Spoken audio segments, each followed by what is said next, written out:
I'm Holocaust survivor Sam Harris. Stay tuned for Rabbi Doug. We're gonna see Rabbi Doug. We're gonna see Rabbi Doug. We're gonna see Rabbi Doug on your TV tonight. But Daddy, I want to watch Monday Night Football. Forget about Monday Night Football. There's no other thing we're going to watch on Monday but Rabbi Doug. Yeah, Rabbi Doug on TV tonight. We're going to see Rabbi Doug. Oh, everybody talk about the Doug. Shalom and welcome to TAPED with Rabbi Doug. We are here at the Illinois Holocaust Museum on Yom Hashoah 5785. This Holocaust Memorial Day program will continue now, so stay with us. We're privileged to have Holocaust survivors with us this evening. Their testimonies remind us that history is not abstract. It is personal, it is lived, it is passed down, and it is our obligation. We also approach an era where, as Elie Wiesel reminded us, where we will be without first-hand witnesses. And it becomes our responsibility to carry their stories forward, ensuring that future generations learn not only about the atrocities that were endured, but also about the strength and dignity and perseverance that define that legacy. At our museum, we're committed to carrying those stories and those testimonies firsthand through world-class exhibitions, survivor testimonies, and programs like tonight's. We aim to challenge misinformation, foster empathy, and empower individuals to confront injustice. And there's a lot of injustice to confront. In fact, the sad truth is that even as we commemorate 80 years since the end of the Holocaust, we confront anti-Semitism that exists in our society in very real forms today. Even today, we experience the rise of anti-Semitism all around the world. As we were observing Passover itself, we were experiencing vandalism right here at Northwestern University, arson in the home of the Governor Shapiro of Pennsylvania during the Seder itself, and very vivid instances in every corner of our own country and our society. And yet we cannot yield, not even in the face of persistent anti-Semitism, Holocaust denial, and distortion. And so we say to our visitors that remembrance is not passive. Memory must move us into action. So tonight, let's remember, reflect, reaffirm our commitment to a better world, and tomorrow, let us go back out there and challenge and confront hatred and indifference wherever they appear in every corner of our society. So with that, I thank you for being here, and I welcome Deputy Consul General of Israel, Delphine Dam.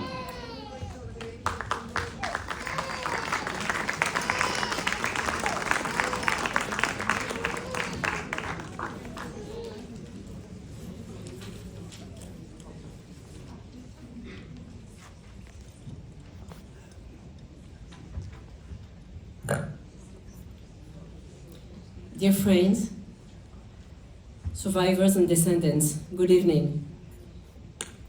We gather here today to remember 6 million Jews, men, women, and children, who were murdered, not for what they did, but for who they were, Jews. They were our families, our people. Their names, dreams, and voices were torn from history by the darkest evil humanity has ever known. We remember them not only because we must, but because we are them. Their survival is in our breath. Their memory is our responsibility. Yom Hashoah is not only a memorial, it is a warning against indifference, against silence, against hatred in all its forms, and it is a demand that we never allow what happened to happen again. But today, I must speak not only as a diplomat, but as a Jew among you all, who sees what is happening around us. In the past, American Jews have witnessed a rise in anti-Semitic incidents not seen in decades. Synagogues defaced, Jewish students arrested on campuses, threats made against Jewish community centers, and perhaps most painful of all, accusations that our varied identity, our right to exist as Jews, or to love Israel, is something shameful, something dangerous, something to be silenced. But make no mistake, this is not only about Jews. Anti-Semitism is a symptom of a deeper sickness. It is the oldest hatred, but it mutates, it adapts. Today, it often wears the language of justice, of liberation, of politics, but its cause remains the same, a desire to isolate, to dehumanize, and to annihilate. On October 7, 2023, that hatred broke through the gates of history again. Over 1,200 Israelis, babies, teenagers, women, the elderly were murdered in their homes and at a music festival. Entire families were burned alive. Children were kidnapped. Civilians were hunted like animals. For many of us, that day tore open the scars of our people's past. Survivors of the Holocaust whispered that they had never thought they would see such things again. And for their children and grandchildren, October 7 felt like a return to a nightmare we believed was buried in a collective memory. The trauma is not theoretical, it is real. It lives in our bones, and the world's reaction, its hesitations, its equivocation, its refusal to name evil for what it is, has reminded us once again, we must never depend on others to protect our dignity, our lives, or our future. And so I say to all, Jews and non-Jews alike, the time for illusions is over. We must be pragmatic, not ideological. We must look clearly at the world, not as we wish it to be, but as it is. We must have the courage to ask who stands with us when we are in danger, who mourns with us when we are attacked, and who is silent, or worse, who justifies the hatred, who share with us same values of life, equality, and freedom. This is not time to be naive. To a Jewish house, I say, you do not need to apologize for being Jewish.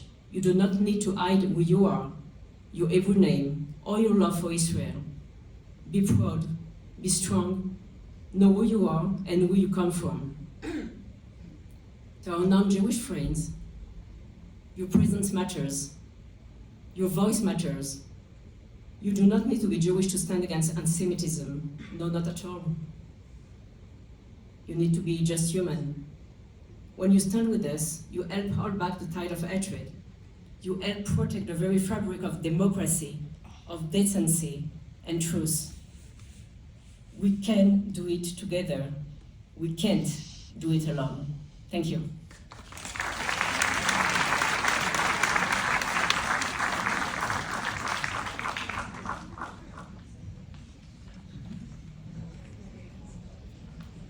Please welcome Consul, Deputy Consul General Dirk Schultz of Germany.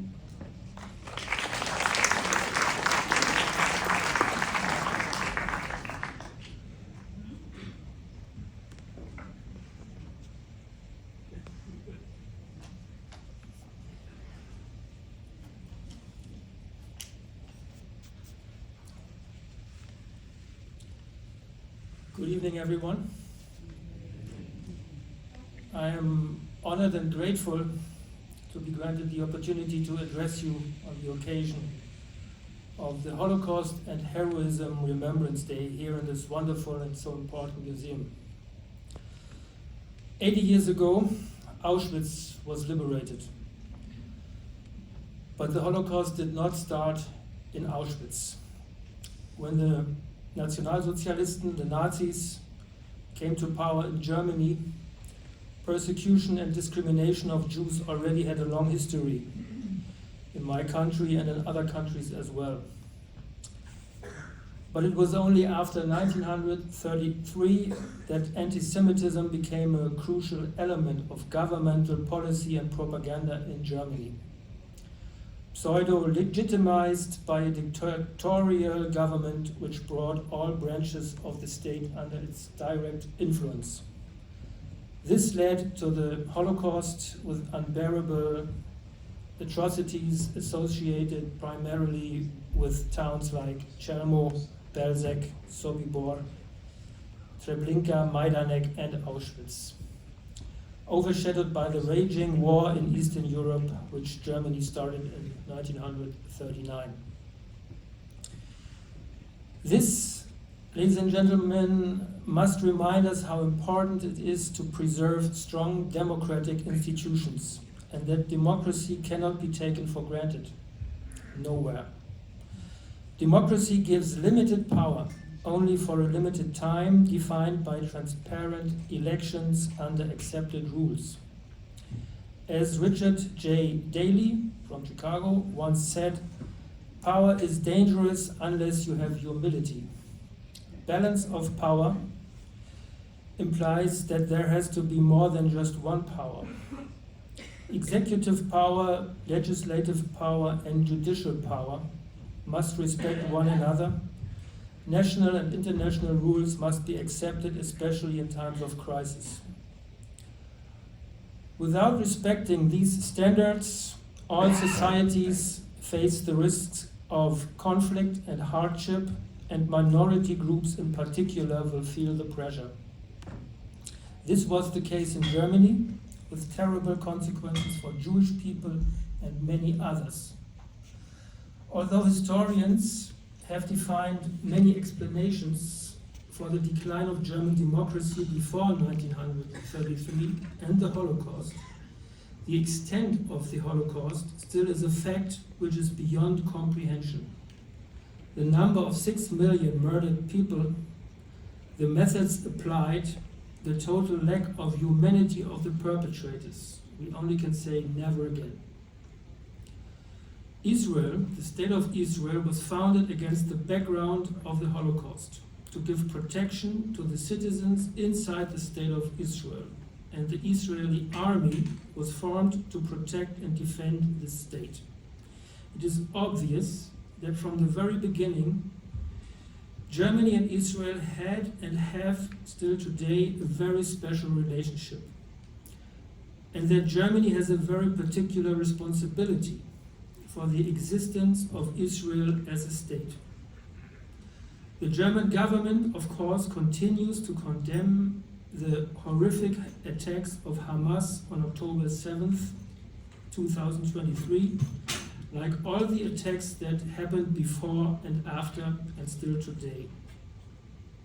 No but must be added. Nothing can justify the barbaric atrocities which happened on that day. The murdering, the raping, and especially as well the hostage taking, and this crisis still goes on. To draw parallels to the brutality of the Holocaust is unavoidable. Contrary to the Holocaust, today Israel has a mighty military force which allows the Israeli government to protect its citizens and to respond to every given threat. Here again we have the question of using power in a responsible, adequate manner. The current conflict confronts the Israeli government and the Israeli society with overwhelming challenges. I am convinced the Israeli democracy is still strong enough to find sufficient consensus among its citizens and enough support from international friends like Germany and the United States to overcome this current crisis. Ladies and gentlemen, I would like to conclude by referring briefly to the Germany of today.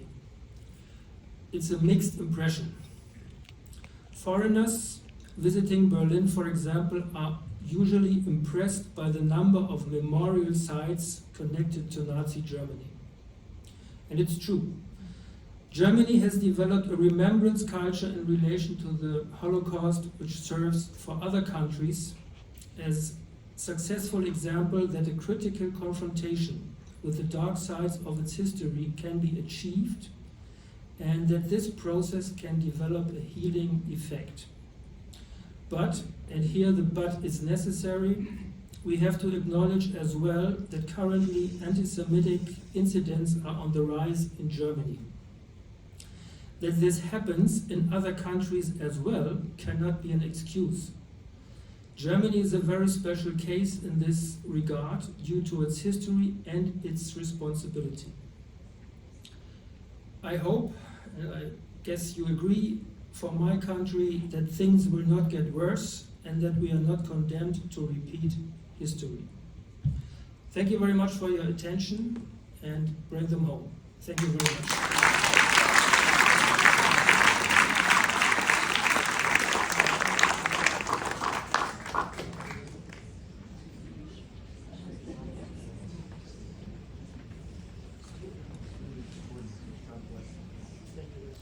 Please welcome Illinois Holocaust Museum board member and chair of the Heritage Committee, Sandy Rebitzer, to lead us through the candle lighting ceremony.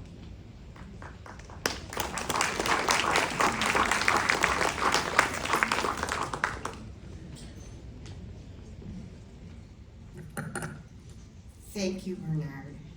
And for purposes of tonight, I'd also want to say I'm the daughter of 2 survivors. This evening, we light 6 memorial candles in memory of the 6 million Jewish victims of the Holocaust. The first candle will be lit by Holocaust survivor Ida Pollack Kurtz. Before their 2nd birthday, Ida, her twin brother Adam, and their mother and elder sister were put into the Sosnowiec ghetto. Ida's mother died when she was 3.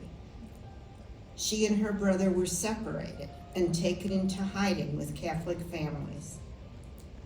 After the war, Ida learned that her father survived.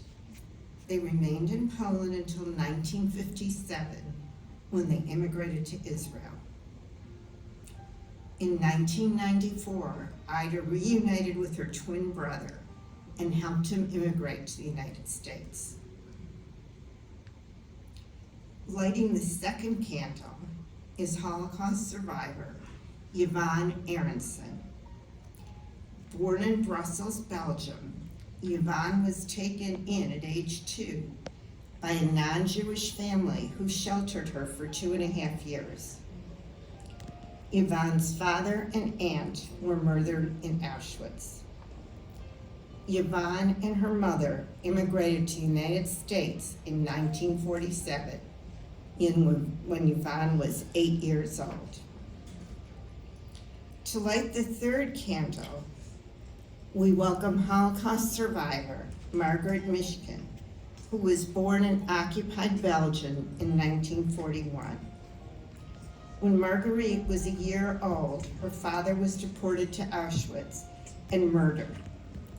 With help from the Belgian resistance, her mother sent Marguerite and her sister Annette into hiding with a Catholic family in a rural area of Belgium. While the sisters were in hiding, their mother was also deported and murdered at Auschwitz.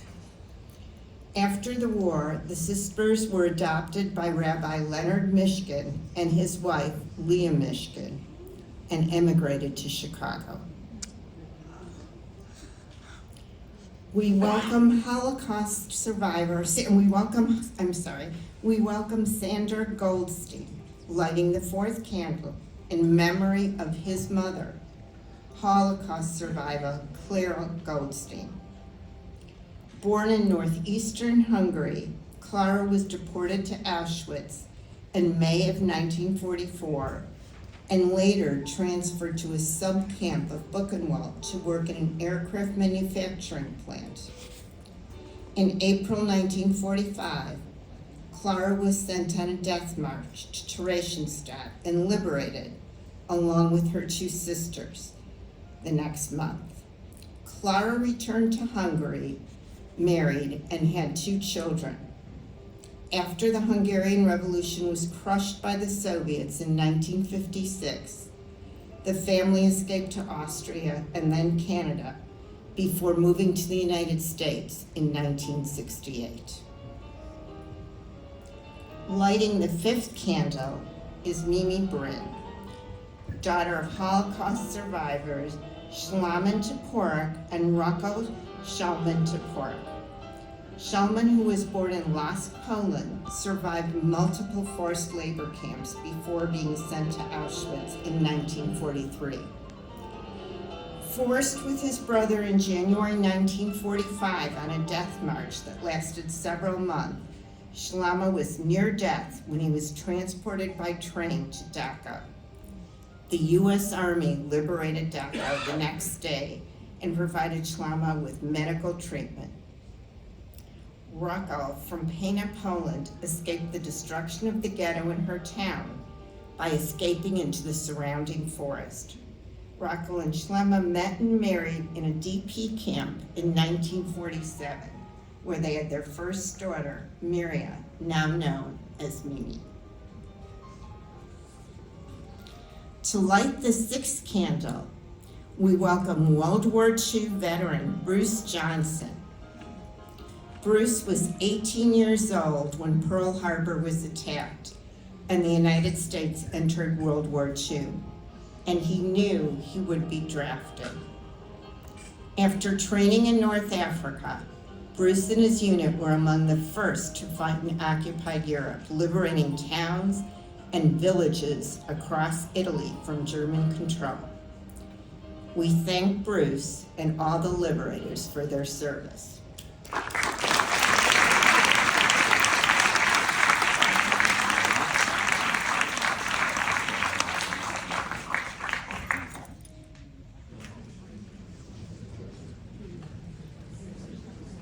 It's my privilege to call up Cantor Berger to the podium.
לנשמות אחיינו ואחיותינו שנטבחו בשואה, אנשים, נשים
Well, that's it here at the Illinois Holocaust Museum and Educational Center in Skokie, Illinois. I want to thank Rabbi J. Schacter. I want to thank everyone here who participated in this moving experience for Yom Hashoah, Holocaust Memorial Day. We remember Zachor, all 6 million of our brothers and sisters, and all those who have lost their lives al Kiddush Hashem. Remember, you can check out our website, www.tvrabbi.com, and you can also see former shows on the web. If you want to send us an email, info@tvrabbi.com is the email address. And I hope to see you for happy occasions in the future, right here on Taped with Rabbi Doug. Shalom, everyone. Zachor. This has been a Taped with Rabbi Doug production.